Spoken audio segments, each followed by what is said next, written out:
আজিকালিৰ সময়ত ভয়ানক প্ৰাণী বা জীৱ-জন্তুৰ কথা ভাবিলে আপোনাৰ মনত সিংহ আহিব।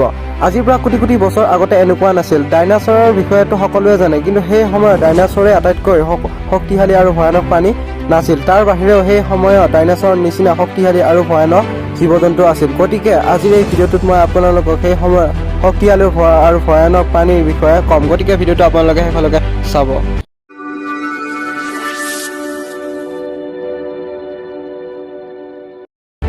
নাম্বাৰ 3, পেৰাচেৰাথেৰিয়াম।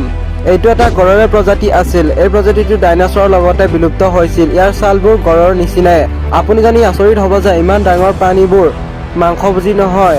এই প্ৰাণীবোৰে গছৰ পাত আৰু ঘাঁহ-বন খাইছিল। ইয়াৰ ওজন 15ৰ পৰা 20 টন আৰু ইয়াৰ উচ্চতা 26ৰ পৰা 40 ফুটলৈ পোৱা গৈছিল। ইয়াৰ গলটো একদম জিৰাফৰ দৰেই আছিল।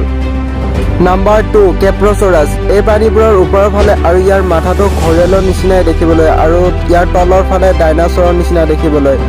এই প্ৰাণীবোৰৰ 9 পৰা 10 কোটি বছৰ আগতে আফ্ৰিকাত পোৱা গৈছিল। এই প্ৰাণীবোৰৰ উচ্চতা 20 ফুটলৈ পোৱা গৈছিল। আপোনালোকে যদি এই ভিডিঅ'টো এতিয়ালৈকে চাই আছে তেনেহ'লে এটা লাইক কৰিব আৰু চেনেলটো ছাবস্ক্ৰাইব কৰিব। মই এনেকুৱা ধৰণৰ ভিডিঅ' ৰেগুলাৰ লৈ আহিম। নাম্বাৰ 1, স্মাইলডন। এই বাঘৰ প্ৰজাতিটো পৃথিৱীৰ আটাইতকৈ ডাঙৰ বাঘৰ প্ৰজাতি। এই বাঘবোৰে একেলগে জুম বান্ধি ফুৰিছিল আৰু ডাঙৰ ডাঙৰ অৰণ্য আৰু জংঘলবোৰত আছিল। এই বাঘবোৰৰ আগফালে দুটা দীঘল দীঘল আৰু ডাঙৰ ডাঙৰ দাঁত ওলাই থাকে আৰু এই বাঘবোৰ এতিয়াৰ বাঘতকৈ 2 গুণ ওখ। থেংকছ ফৰ ৱাচিং।